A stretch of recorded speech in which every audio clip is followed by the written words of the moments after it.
Be honest. You are gaslighting yourself. You have this main character energy in your head where you're successful, rich, and fit.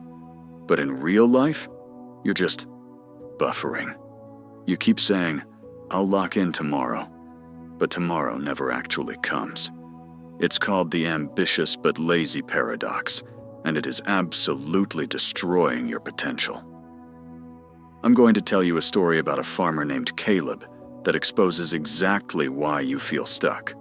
And trust me, by the end of this, you're going to want to get off your phone.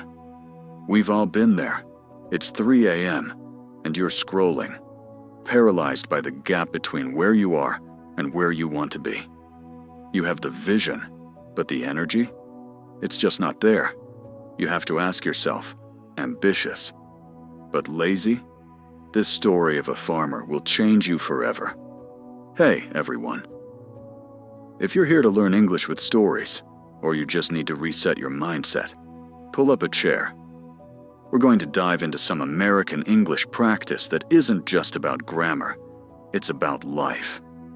Whether you're tuning in for English listening practice or a much-needed reality check, this moral story is going to hit close to home. You know, the philosopher Alan Watts dropped a truth bomb when he said, "Life is not a journey," meaning it's not just a trek to a destination where you finally get to be happy. It's a dance. But our main guy, Caleb, he wasn't dancing. He was hitting the snooze button. Let's head to the heartland, in a small, quiet town in Kansas. Right where the horizon stretches forever, lived Caleb. He was charming, young, and full of these incredible English stories he'd spin about his future. He'd tell his buddies at the local diner, "Just you wait. One day, I'm going to run the biggest organic farm in the Midwest. It's going to be legendary." His motive, nice and clear. He genuinely wanted to build something real. But Caleb had a fatal flaw. He was addicted to the idea of work, not the work itself.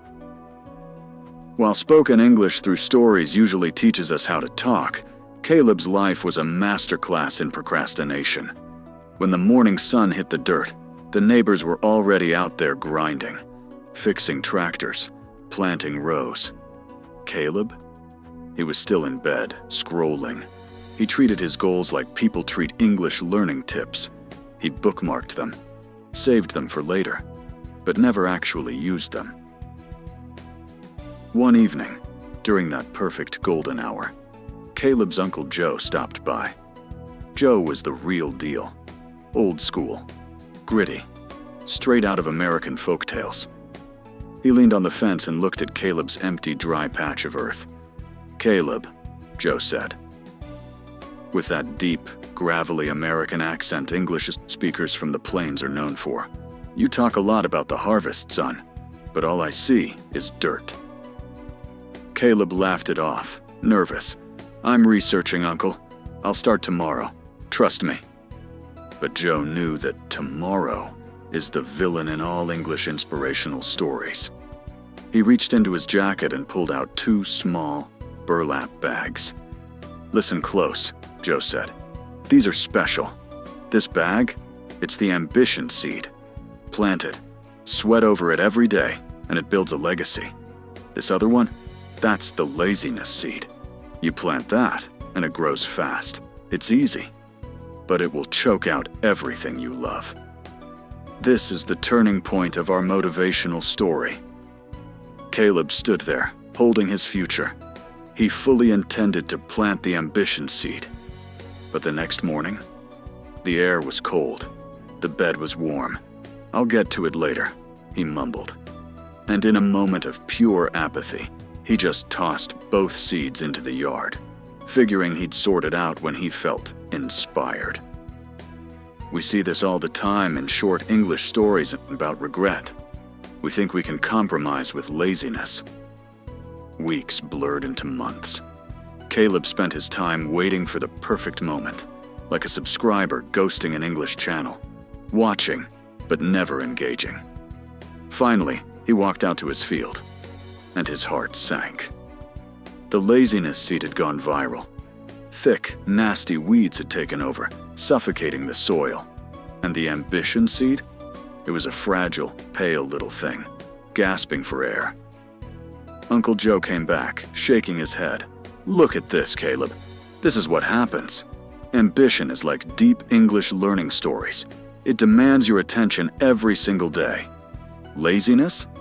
That grows on autopilot. And if you don't fight it, it wins." Caleb dropped to his knees in the dirt. He realized that watching videos on Dare to Do motivation wasn't enough. He had to actually move. Ambitious but lazy? This story will change how you think. Vertical bar moral story in English. For Caleb, it was a wake-up call.